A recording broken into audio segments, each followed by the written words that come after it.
Les enzymes. Le fonctionnement d'un organisme est rendu possible par toute une série de réactions chimiques qui constituent son métabolisme. Mais sous quelles conditions ces réactions chimiques se réalisent-elles? En 1833, un chimiste français, Anselme Payen, isole une des molécules responsables de ces réactions chimiques et la nomme enzyme.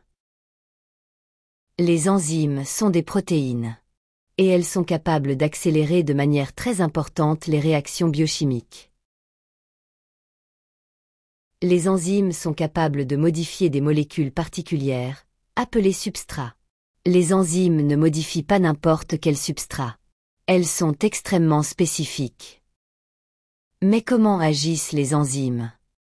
Comment une petite protéine peut-elle autant accélérer la vitesse des réactions chimiques?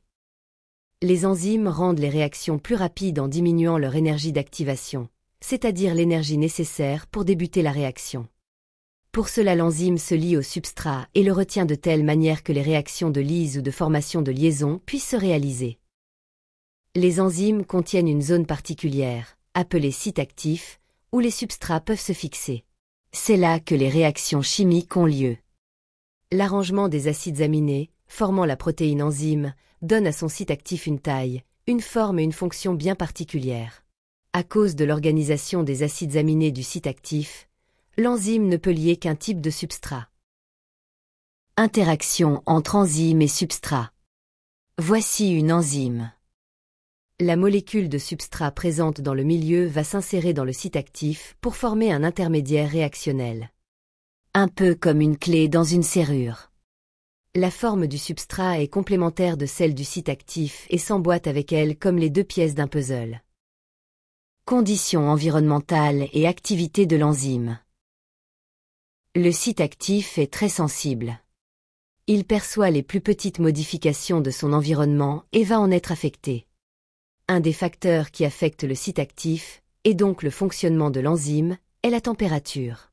La température idéale de fonctionnement des enzymes est de 37 degrés Celsius chez l'être humain. Augmenter ou diminuer la température va modifier les liaisons à l'intérieur du site actif et modifier sa structure. Les températures élevées vont modifier toute la structure de la protéine et l'empêcher de fonctionner. Un autre facteur est le pH.